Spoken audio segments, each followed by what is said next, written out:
What's up guys, my name is Ruch Kumar Sharma and welcome to अपने exam. और आज से यार हम अपना ये एल्गोरिथम वाला पार्ट स्टार्ट करने वाले इस कोर्स के अंदर। और इस कोर्स के अंदर अब हम मूव करेंगे तो हम काफ़ी सारे क्वेश्चंस कर रहे होंगे, काफ़ी सारी मल्टीपल टाइप के एल्गोरिथम्स कर रहे होंगे। ये सारी जो एल्गोरिथम्स हम कर रहे हैं इनका मैंने आपको लास्ट वीडियो में बता दिया था कि कौन कौन से एल्गोरिथम्स हम पिक करने वाले हैं, एक एक करके सब में जाएंगे। काफ़ी सारे क्वेश्चंस उसके अंदर कर रहे होंगे, मैं आपको असाइनमेंट्स भी देता रहूँगा साथ में प्रैक्टिस के लिए। वो सारे असाइनमेंट्स कहाँ मिलेंगे आपको? वो टेलीग्राम ग्रुप हमने एक बना दिया, टेलीग्राम चैनल, उसको आपको ज्वाइन कर लेना। वहाँ पर वो सारे चीज़ें आती रहेंगी, ठीक है। मैंने काफ़ी सारी चीज़ें वहाँ पर डालना स्टार्ट भी कर दिया आज से ही। और क्वेश्चंस हम सॉल्व करने वाले हैं काफ़ी सारे, बिल्कुल डीप तक जाके। मैं आपको सिर्फ ये नहीं बताने वाला कि ये जाके क्वेश्चंस कर लो, मैं आपको सॉल्व करके बताने वाला हूँ, जिससे कि यार आपकी वो जो बेसिक थिंकिंग स्किल है क्वेश्चंस के अंदर वो डेवलप हो सके। क्योंकि वो जो बेसिक थिंकिंग स्किल है ना वही इंपॉर्टेंट होती है किसी प्रोग्राम को सॉल्व करने के लिए, किसी प्रॉब्लम को सॉल्व करने के लिए। स्टार्ट करने वाले रिकर्जन के साथ। तो ये है हमारा course algorithms crash for placements and competitive programming. तो अगर आप कॉम्पिटिटिव प्रोग्रामिंग के लिए भी जाना चाहते हो तो यहाँ से आप एल्गोरिथम सीख सकते हो, क्योंकि इसके अंदर हम काफी सारे एडवांस लेवल क्वेश्चंस सॉल्व कर रहे होंगे। हमने रिकर्जन को डिवाइड किया दो पार्ट्स में, रिकर्जन पार्ट 1 एंड पार्ट 2। आज हम बेसिकली देख रहे होंगे हाउ टू थिंक रिकर्सिवली। क्योंकि यार रिकर्जन बेसिकली क्या है ना, रिकर्जन हम करने जाते हैं ना तो कई बार कंप्यूटर प्रोग्रामर्स को लगता है सबसे मुश्किल काम रिकर्जन, ठीक है। सारी चीज़ें समझ लेते हैं लेकिन रिकर्जन समझने में काफ़ी ज़्यादा टाइम लग जाता है, कई बार बहुत मुश्किल हो जाती है रिकर्जन समझना। तो आज हम उसे 3 स्टेप्स के अंदर बॉयल डाउन कर दिया मैंने उसे, बहुत ईजी स्टेप्स हैं और हर रिकर्जन के अंदर प्रॉब्लम के अंदर वही चीज़ें हो रही होती हैं। उसके बाद उनके ऊपर हम 3 प्रॉब्लम सॉल्व कर रहे होंगे और नेक्स्ट वीडियो में कुछ और एडवांस प्रॉब्लम्स भी सॉल्व कर रहे होंगे, जहां पर हम एकदम मास्टर कर रहे होंगे रिकर्जन को। एक फंक्शन अगर अपने आप को कॉल करता रहता है तो उसे हम कहता है रिकर्जन, ठीक है। अब फंक्शन आया, कॉल हुआ, उसने फिर अपने अंदर अपने आप को दोबारा से कॉल कर लिया, फिर वो दोबारा से चलेगा, फिर वो फंक्शन अपने आप को दोबारा से कॉल कर रहा है। एक एग्जांपल ले लेते हैं, जैसे सपोज करो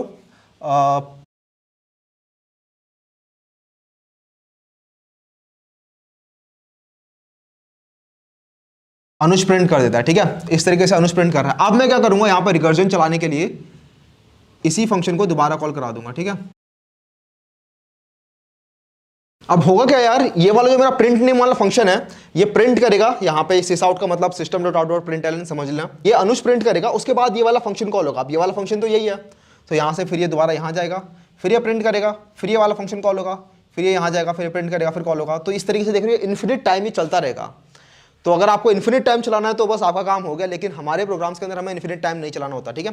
इन्फिनिट टाइम चलाते हैं तो जावा के अंदर स्टैक ओवरफ्लो एरर आ जाता है। तो उससे बचने के लिए हमें एक बेस कंडीशन लिखनी होती है जिससे हम इससे बाहर आ सकें।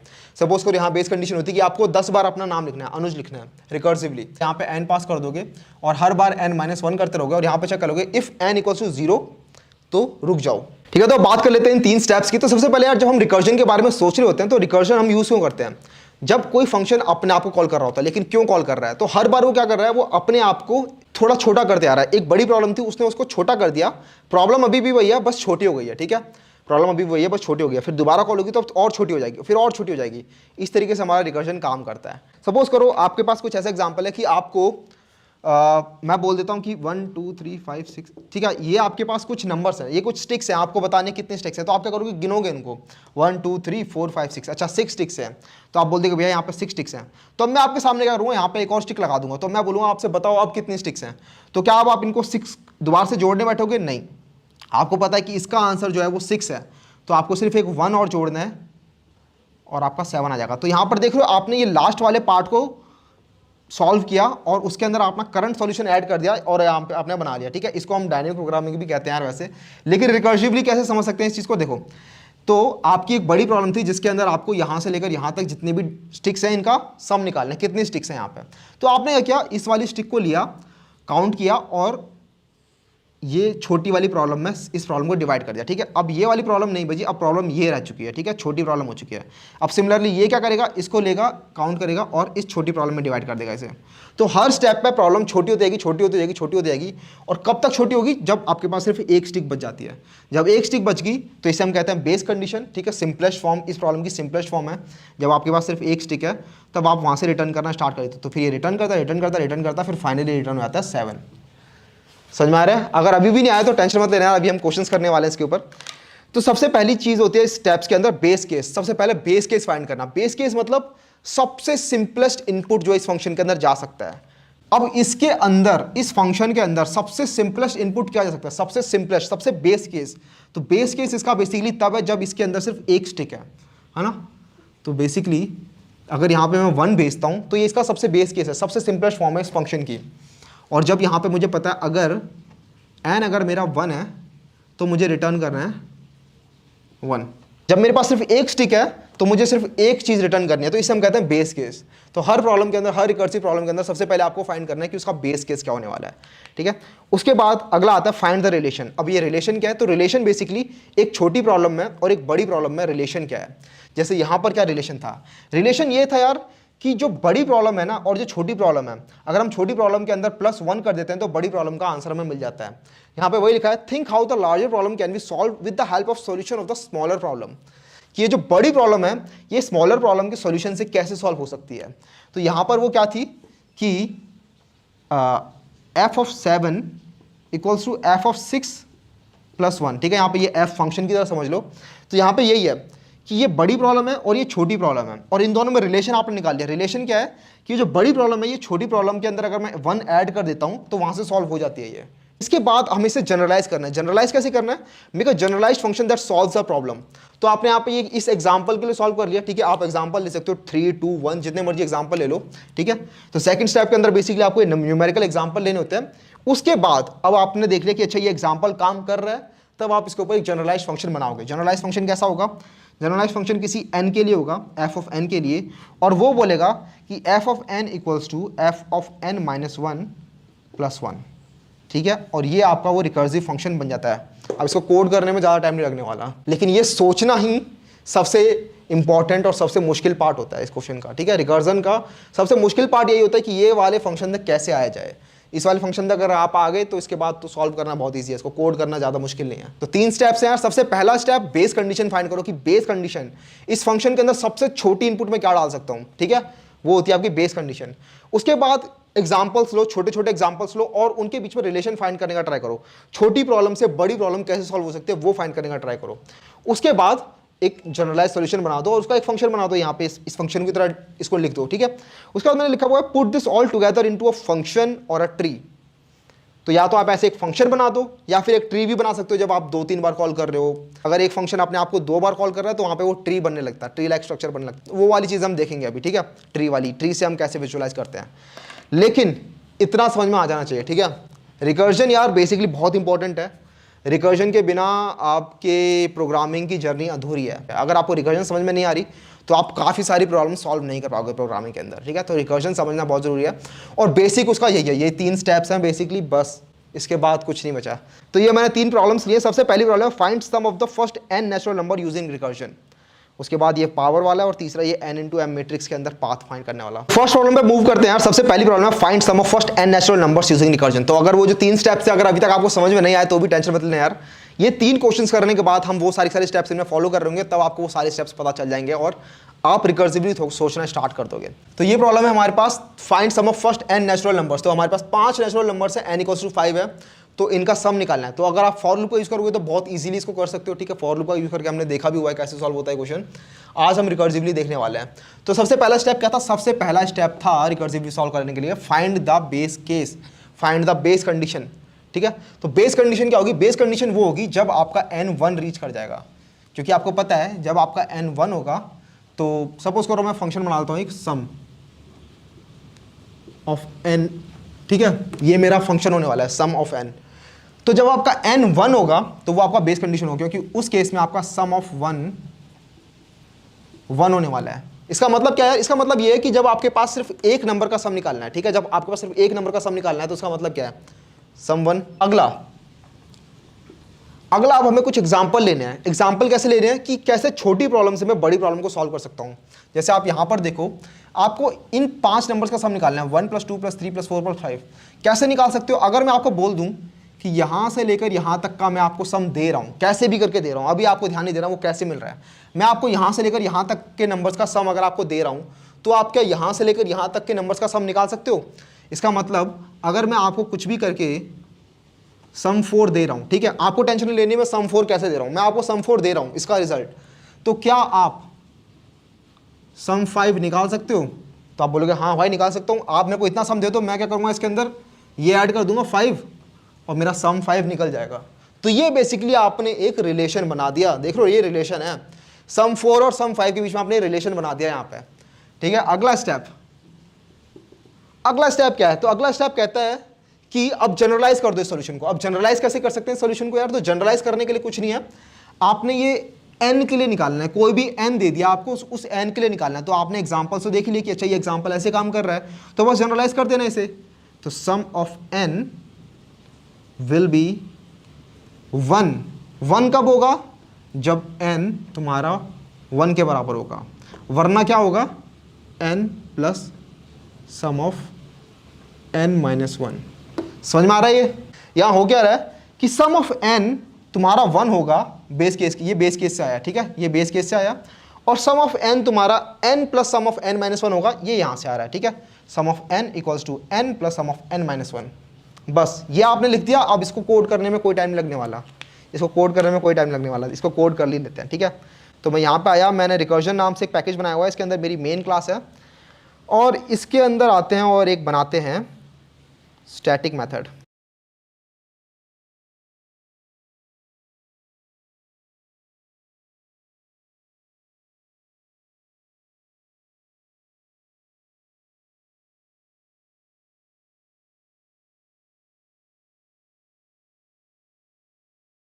ठीक है, देख रहे हो बना लिया मैंने।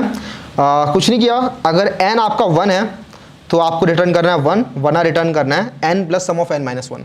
हमेशा याद रखना, जब भी रिकर्सिव फंक्शन लिखो तो सबसे पहले ऊपर आता है बेस केस, नीचे आता है रिकर्सिव कॉल, और अगर आप बैक ट्रैकिंग कर रहे हो तो उसके नीचे हम कुछ और चीज़ें भी लिखते हैं, ठीक है। यहाँ पर कुछ और चीज़ें लिख रहे होते हैं जब आप बैक ट्रैकिंग कर रहे होते हो। सम ऑफ 5 जरा देखते हैं क्या निकल के आता है। Sum of 5 is 15। सिमिलरली आप सम ऑफ 15 निकालोगे तो ये कितना आने वाला है, जल्दी बताओ। 16 8 120, ठीक है, 120 आ गया। कूल, ठीक है। तो ये हो गया इस तरीके से, बस इतना ही होता है, ज़्यादा कुछ नहीं होता। अगला प्रॉब्लम देखते हैं। अगला है calculate power using recursion a raise to the power b। ये क्वेश्चन देखते हैं यार, a raise to the power b निकालना है आपको, ठीक है। यहाँ पे एग्जांपल ले लिया हमने, 3 रेज़ टू द पावर 4 निकालना है, और उसके लिए क्या होता है 3 multiply by 3 multiply by 3 multiply by 3, आपका 81 आ रहा है। इसको रिकर्सिवली क्या सॉल्व कर सकते हो? रिकर्सिवली करने के लिए दोबारा से सेम चीज करते हैं यार। पहला बेस कंडीशन निकालो।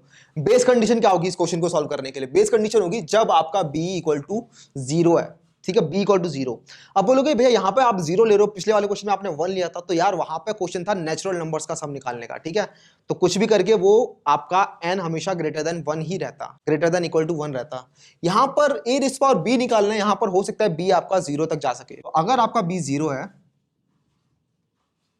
अगर आपका b 0 है तो आपका, जैसे यहाँ पे सपोज करो 3 रेज़ पावर 4, आपको 3 रेज़ पावर 4 निकालना, 3 रेज़ पावर 0 निकालना है।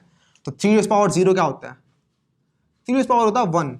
ऐसे किसी भी रेज़ पावर 0 1 होता है, ठीक है। a रेज़ पावर 0 भी 1 होगा, ये तो नॉर्मल मैथमेटिक्स है यार। a रेज़ पावर 0 हमेशा 1 होता है, चाहे a कुछ भी हो, उसकी पावर 0 होगी तो वो 1 होगा। सेकंड अब क्या होगा? सेकंड अब आपको एक एग्जांपल लेना है, क्या छोटे वाले और बड़े वाले में कुछ रिलेशन बन रहा है?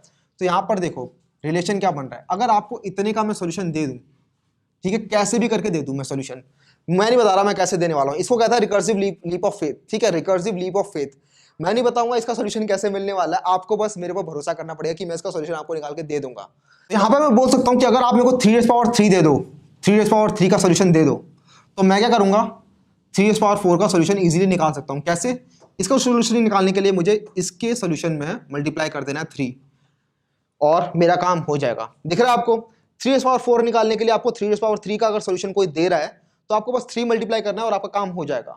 इसका मतलब आप इसे इजीली जनरलाइज कर सकते हो। जनरलाइज कैसे करोगे कि अगर आपके पास, अगर आपको निकालना है power a rays power b, तो वो होगा 1। 1 कब होगा? जब आपका b 0 है, वरना वो होगा a multiply by power a rays power b minus 1। समझ में आ रहा है? ये आपने जनरलाइज फंक्शन बना लिया। अब इसको कोड करने में ज्यादा मुश्किल नहीं होने वाली। अब इसको कोड कर लेते हैं जरा जल्दी से, उसके बाद एक फास्ट पावर देखने वाले हैं जो थोड़ा ऑप्टिमाइज्ड होगा।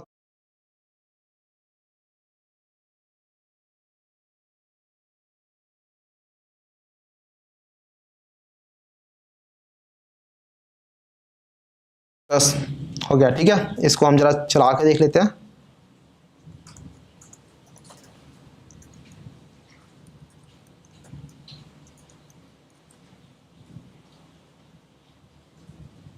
तो आपको दे रहा है 81, ठीक है।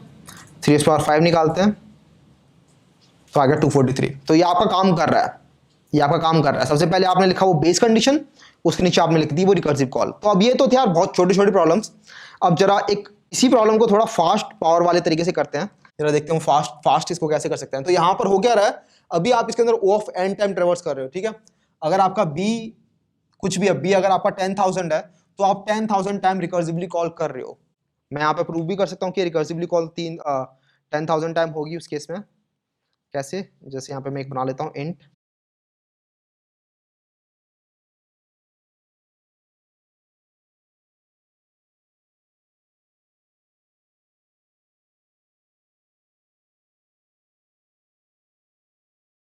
तो अगर यहाँ पे हम चल रहे हैं 3^5 टाइम्स, तो देखते हैं स्टेप्स काउंट कितने आ रहे हैं। स्टेप्स काउंट हमारे आ रहे हैं 6 कैसे आ रहे हैं यार, क्योंकि 0 तक जा रहा है, 5 से लेकर 0 तक, तो आपके 6 काउंट होते हैं वहां पे, ठीक है। तो यहाँ पर अगर मैं b दिखता हूँ आपका 10,000, तो यहाँ पर आपके स्टेप्स काउंट होंगे 10,001, है ना। और अगर मैं 10,000 लिख भी देता हूँ तो आपका ये ओवरफ्लो कर जाएगा, इंटीजर ओवरफ्लो कर जाएगा अगर स्टैक ओवरफ्लो ना भी करे तो, और ये नेगेटिव आपको इनपुट आउटपुट दे देगा। उससे बचने के लिए यार हम इसे यहाँ पे बिग इंटीजर सॉल्व कर सकते हैं, लेकिन वो कोई इशू नहीं है। यहाँ पर देख लो स्टेप्स आपके 10,001 लग रहे हैं, हम इसको कैसे रिड्यूस कर सकते हैं। तो देखते हैं फास्ट पावर किस तरीके से काम करने वाली है। तो यहाँ पर हम उस केस में क्या बोलेंगे कि यहाँ पे एक छोटी सी एक मैथमेटिकल चीज लगती है बस, कि a⁻b जो है ना, उसको हम ऐसे लिख सकते हैं a⁻b/2 का स्क्वायर, या फिर इसी चीज को लिख सकते हो आप a⁻²b/2। ये दोनों तो अंदर बाहर जा सकते हैं, ये तो नॉर्मल मैथ है यार, है ना। a⁻b/2 का स्क्वायर या फिर a का स्क्वायर की पावर b/2, बात बराबर है। इस चीज का यूज करके हम इसको लॉग एंड टाइम में सॉल्व करने वाले हैं, जरा देखते हैं कैसे, ठीक है। ये वाला फंडा हम यूज करने वाले हैं। अगेन सपोज करो 3^4 निकालना आपको, आपका आंसर आएगा 81। पहले हमने देखा था कि 3^4 = 3 मल्टीप्लाई बाय 3^3, ये हमारा स्मॉलर और बिगर प्रॉब्लम के बीच में रिलेशन था। अब जरा देखते हैं हम कैसे सॉल्व कर सकते हैं इसे। तो आप इसे ऐसा भी कह सकते हो कि 3^2 अगर मैं आपको दे दूं, ठीक है, तो उसका स्क्वायर करके भी आप 3^4 निकाल सकते हो, है ना। अगर मैं आपको 3^2 का स्क्वायर दे दूं तो आप 3^4 निकाल सकते हो। या फिर इसको और अच्छे तरीके से समझ लो कि अगर आपको सपोज करो 3^7 बोल रहा हूं मैं, 3^7 बोल रहा हूं, तो आप इसको कैसे निकाल सकते हो, 3 मल्टीप्लाई बाय 3^6, है ना। और 3^6 को कैसे निकाल सकते हो आप, इसको निकाल सकते हो 3 का स्क्वायर की पावर 3। समझ में आ रहा है क्या किया मैंने यहाँ पे, ये इन दो स्टेप्स में काम होने वाला है क्योंकि हमारा, तो मैंने इसको तो डिवाइड किया इसमें और इसको डिवाइड किया इसमें। कर क्या रहा हूं मैं, जब आपका b आपका ऑड है तो आप उसको डिवाइड करो इस तरीके से, अगर आपका b ऑड है तो उसे डिवाइड करो इस तरीके से 3 मल्टीप्लाई बाय 3^b-1, और अगर आपका b इवन है तो उसको डिवाइड करो बाय 2 करके। तो डिवाइड कर दो 2 से, और जो अंदर आ रहा है a, इसका स्क्वायर कर दो, तो a² मल्टीप्लाई बाय b/2। ये आपका एक नॉर्मल एक एग्जाम्पल बन रहा है और एक बड़ी और छोटी प्रॉब्लम के बीच में रिलेशन भी बन रहा है। तो यहाँ पे मैंने इसे एक मैथमेटिकल फंक्शन के अंदर लिख दिया है, जैसे कि a⁻b हमें निकालना है, तो हम यहाँ पे देख रहे हो इस वाले स्टेप के अंदर डायरेक्ट कट इन हाफ वाला स्टेप लग रहा है यहाँ पे, ठीक है। कि अगर आपको a⁻b निकालना है तो आप a² की पावर b/2 निकाल लो, अगर इवन है तो, अगर ऑड है तो, अगर b ऑड है तब ये कर सकते हो आप a multiply by fast power a की पावर b-1, ठीक है। इसको जरा अगर हम देखें तो अगर 3^5 है, 3^5 है तो हम इसे लिख सकते हैं 3 मल्टीप्लाई बाय 3^4, ठीक है। और अगर 3^6 है, सपोज करो इवन है, तो हम इसे लिख सकते हैं 3 के स्क्वायर की पावर 3, ठीक है। अगर ऑड है तो ये काम करेंगे, इवन है तो ये काम करेंगे। ये मैंने यहाँ पे कोड कर लिया इसे, ठीक है। तो मैंने कोड में किया क्या है, ये वाला जो चीज़ है यहाँ पे लिख दिया बेसिकली। अगर आपका b 0 है तो रिटर्न करो 1, अगर आपका इवन है b तो आप ये काम कर सकते हो a² की पावर b/2, अगर आपका ऑड है b तो a मल्टीप्लाई बाय a की पावर b-1 को चलाते हैं कुछ बड़े नंबर्स के लिए। तो सपोज करो 3^10,000, सिमिलरली मैं यहाँ पे भी लिखता हूँ 3^10,000। तो हाँ, ये इंटीजर ओवरफ्लो कर रहा है यार, वो तो कोई इशू नहीं है, बिग इंटीजर संभाल लेता है इस चीज को। लेकिन यहाँ देख रहे हो इस वाले में स्टेप लग रहे हैं आपके 10,001, यहाँ पर लग रहे हैं आपके कुल 19 स्टेप्स, ठीक है। सिर्फ 19 स्टेप्स लग रहे हैं आपके। 19 स्टेप्स कैसे लग रहे हैं, तो पहले स्टेप में आप 10,000 से 5,000 में जा रहे हो, उसके बाद आप 2500 में जा रहे हो, उसके बाद आप 1250 में जा रहे हो, उसके बाद आप 625 में जा रहे हो, फिर 624 में जा रहे हो, ठीक है। यहाँ पे आप आगे 625 पे, अब देख रहे हो बी आपका ऑड है तो आप -1 करोगे तो 624 पे जा रहे हो। इस तरीके से आप कम करते आ रहे हो, फिर 624 से डायरेक्ट मतलब इस तरीके से चलेगा। ठीक है, हम चाहें तो यहाँ प्रिंट कर सकते हैं, हम चाहें तो यहाँ पे प्रिंट कर सकते हैं सिस आउट बी। बी जरा देखते हैं क्या आ रहा है हर बार। चलिए 10,000 से फिर 5,000, 1250, इतने स्टेप्स में आपने काम कर लिया। जब भी आप एक इवन नंबर हिट कर रहे हो तो आप एक -1 कर रहे हो, तो बी आपका हो गया 624। फिर चले चले, फिर यहाँ पर आपका 39 हो गया, फिर चले चले, फिर 19 से 18 हो गया, फिर 9 से 8 हो गया। इस तरीके से आप, तो इसे हम बेसिकली कह सकते हैं क्लोज टू लॉग n। ठीक है, तो पहले जहां आपके स्टेप्स लग रहे थे 10⁴ के अंदर 10⁴, अब यहाँ पर 10⁴ के अंदर आपके स्टेप्स लग रहे हैं 19, जिसे हम कह सकते हैं close to log 10⁴, which is 4 multiply by log 10। तो log 10 आपका कितना होता है, 3 पॉइंट समथिंग होता है, तो 4 मल्टीप्लाई बाय 3.10 समथिंग 12 के करीब आ जाता है। ठीक है, तो काफी ड्रास्टिकली चेंज आ रहा है यहाँ पे। तो ये फास्ट पावर था, इसको ऐसे ही बता दिया मैंने, रिकर्जन से लेना देना था थोड़ा, तो मैंने जल्दी से बता दिया कि अगर आपको कभी पावर इंप्लीमेंट करना तो इस तरीके से इंप्लीमेंट करना। ठीक है, तो यार नेक्स्ट प्रॉब्लम मूव करते हैं। नेक्स्ट है find all the paths in an n/m grid. ठीक है, तो ये सपोज करो कुछ ग्रिड्स हैं n/m की, और इसके अंदर आप यहां से स्टार्ट करते हो स्टार्टिंग पॉइंट से, और एंड तक जाना है आपको, starting and starting and starting and, और आपको बताना है कि इसके अंदर टोटल नंबर ऑफ पाथ्स कितने बन रहे हैं। ठीक है, और आपके पास कंडीशन है कि आप सिर्फ या तो राइट जा सकते हो या फिर बॉटम में जा सकते हो। अभी प्रॉब्लम का जब आप सोचने लगोगे ना तो आपको लगेगा कितनी कॉम्प्लेक्स है। जैसे यहाँ पर देखो, जैसे सपोज करो ये वाली ग्रिड है, यहाँ पर क्या क्या पाथ है, एक ये वाला पाथ हो गया है ना, एक हो सकता है कि यहाँ जाके आप ऐसे जाके चले जाओ, हो सकता है आप एक बार यहाँ पे आके ऐसे चले जाओ, हो सकता है आप ऐसे आके एक बार ऐसे चले जाओ। ठीक है, इतने सारे यहाँ पे पाथ्स बन रहे हैं, काफी सारे पाथ्स यहाँ बन सकते हैं। लेकिन ये वाली प्रॉब्लम कैसे सॉल्व कर सकते हैं हम रिकर्जन की हेल्प से, जरा वो देख लेते हैं। जरा यहाँ देखो, सबसे पहले वही 3 स्टेप्स जो होते हैं इसके अंदर, 3 स्टेप। सबसे पहला स्टेप क्या है कि फाइंड, मतलब सबसे सिंपलेस्ट प्रॉब्लम क्या हो सकती है, जब इसके अंदर सिर्फ एक बॉक्स हो। ठीक है, सपोज करो यहाँ पे n रोज हैं और m कॉलम्स हैं, n रोज और m कॉलम्स हैं, और सपोज करो जब आपके पास एक रो और एक कॉलम है सिर्फ, तब आपके पास कितने सॉल्यूशन है, तब आपके पास सिर्फ एक वे है जाने की, है ना, यहां से आए और यहीं आ गए, बस खत्म बात। लेकिन यहां देख रहे हो यहाँ पर क्या चल रहा है, जब आपके पास एक रो है n = 1 और m = सपोज करो 3 है। ठीक है, 1 रो और 3 कॉलम्स हैं, तब भी आपके पास एक ही तरीका है यहां से यहां तक जाने का। और जब आपके पास ऐसा कुछ है, जब आपके पास m1 है और n3 है, तब भी आपके पास एक ही तरीका है यहां से यहां तक जाने का, है ना, एक ही तरीका है। तो इसका मतलब क्या है, अगर हम इसे डिवाइड करें, अब अगला प्रॉब्लम आता है कि इसे छोटे प्रॉब्लम में डिवाइड करें। तो छोटे प्रॉब्लम में कैसे डिवाइड कर सकते हैं कि सपोज करो आप यहां पे आ गए, लास्ट वाली के अंदर आ गए, किसी भी तरीके से इस बॉक्स से लेकर किसी भी तरीके से इस लास्ट वाले बॉक्स में आ गया, मुझे नहीं पता कैसे आए, लेकिन इस लास्ट वाले इसमें आ गए, तब आपके पास सिर्फ एक ही तरीका बचता है यहां से यहां तक पहुंचने का। चाहे आप यहाँ हो, चाहे यहाँ हो, चाहे यहाँ हो, आप कहीं भी आओ इस वाली लास्ट वाली रो के अंदर, तो आपके पास सिर्फ एक ही सोल्यूशन बचता है। सिमिलरली अगर लास्ट वाले कॉलम में आप कैसे भी करके आ जाते हो, मुझे नहीं पता कहाँ से आ रहे हो, यहाँ से आ रहे हो, यहाँ से आ रहे हो, यहाँ से आ रहे हो, या फिर यहाँ से आ रहे हो, कहीं से भी आ रहे हो, मतलब यहाँ से तो कैसे आओगे, यहाँ से आ गए तो सोल्यूशन ही हो गया। लेकिन आप कैसे भी करके अगर लास्ट वाले कॉलम पर रीच कर रहे हो, तब आपके पास सिर्फ एक ही सोल्यूशन है ना, देख ही लिया हमने। अगर हम किसी भी करके लास्ट वाले कॉलम या लास्ट वाले रो पे होते हैं तो सिर्फ एक ही तरीका है, क्योंकि इसके बाद आप आगे तो जा नहीं सकते, सिर्फ नीचे जा सकते हो, तो एक ही तरीका है यहाँ से यहाँ तक आने का। तो अब बेसिकली हमारी प्रॉब्लम बच जाती है कि हमें कैसे भी करके इस वाले बॉक्स से यहां तक आना है, और या फिर इस वाले बॉक्स से यहां तक आना है। ठीक है, तो ये पहले था 4/4 का, तो या तो हमें 3/4 पे आना है या फिर हमें 4/3 पे आना है। तो या तो 3/4 वाले से आ जाओ या 4/3 वाले से आ जाओ, दोनों को अगर आप ऐड कर दोगे तो आपके पास टोटल आंसर आ जाएगा। सिमिलरली आप यहाँ पे वो चीज देख सकते हो कैसे अप्लाई हो रही है। तो आप कैसे भी करके अगर यहाँ पे आ गए तो उसके बाद सिर्फ एक आंसर बचता है। सिमिलरली आप कैसे भी करके यहाँ पे आ गए तो एक आंसर बचता है।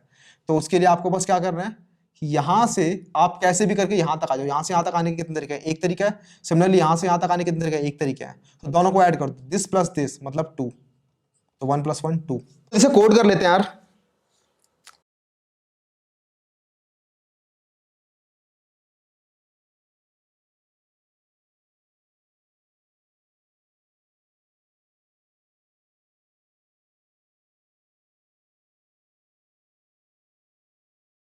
तो बस ये कोड हो गया आपका। ये जो दिख रहा था ना, प्रॉब्लम काफी बड़ी सी है। ये सिमिलरली इससे इस छोटे से 30 चीज से सॉल्व हो जाने वाली है। कैसे, या तो आप यहां से कैसे भी करके यहां पे आ जाओ, ठीक है। m कॉलम्स हैं तो आपने m कॉलम से m-1 कॉलम्स में रिड्यूस कर दिया, या फिर आपके पास ये n रोज हैं, आपने उस n रोज से n-1 रोज में से रिड्यूस कर दिया। अब ये कैसे काम कर रहा है, इसे हम कहते हैं रिकर्सिव लीप ऑफ फेथ। वो धीरे धीरे करके बनती है, ठीक है, वो फेथ है, लीप ऑफ फेथ, तो धीरे धीरे करके बनती है। लेकिन बस वही होता है कि आप सोच लो कि मुझे नहीं फर्क पड़ता यहाँ से मैं यहाँ पर मैं कैसे आ रहा हूँ, यहाँ पर क्या चल रहा है, ये नहीं सोचना होता आपको। एक बार आप यहाँ पर आ गए, आपको ये वाला सोल्यूशन पता है, तो उसके बाद बस आपने वो बेस केस कंडीशन लगाई और आपका काम बन गया। तो 3 4 + 4 3 को ऐड करने से आपका 4 4 वाला आंसर आ जाएगा। वो हमें दिख भी रहा है यार, आप यहाँ पे जा चाहो तो देख सकते हो, ये बेस कंडीशन है और ये आपकी एक छोटा सा एग्जाम्पल है। आप इसको यहाँ पे टेस्ट भी कर सकते हो और आपका काम वहाँ पे हो जाएगा, ठीक है। अब जरा इसे चला के देख लेते हैं एक बार, चल रहा है कि नहीं।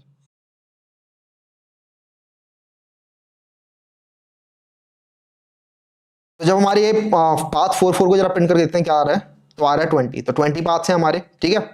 अगर हम 4 2 करते हैं तो हमारे 4 पाथ्स हैं, अगर हम 2 2 करते हैं तो 2 पाथ्स होने चाहिए, ठीक है। और अगर हम 200 और 1 भी करते हैं तब भी सिर्फ हमारा एक ही पाथ होगा, है ना, क्योंकि वो 200 रोज हैं और एक कॉलम है सिर्फ, तो बेसिकली ऐसी एक लंबी सी रो बन गई, तो एक ही आंसर होने वाला है इसका। तो ये एक सोल्यूशन हो गया इसका। तो छोटा सा ही था, लेकिन देख के प्रॉब्लम लगती है कि कितनी कैसे होगी, लेकिन बेसिकली आपको बड़ी प्रॉब्लम को छोटी प्रॉब्लम में डिवाइड करना है, तोड़ना है, और आपका काम हो जाएगा। तो ये था रिकर्जन। इसके बाद हम इसके ऊपर थोड़े और एडवांस क्वेश्चंस कर रहे होंगे, जिससे हम रिकर्जन को मास्टर कर लेंगे। Basically recursion part 2, master the recursion. तो उस वाली वीडियो में हम और अच्छे अच्छे क्वेश्चन सॉल्व कर रहे होंगे और ट्रीज वाला कंसेप्ट देख लेंगे कि रिकर्जन में वो ट्री वाला कंसेप्ट कैसे काम करता है, ठीक है। तो नेक्स्ट वीडियो में मिलते हैं, तब तक के लिए चलता है। See have a good day, bye bye.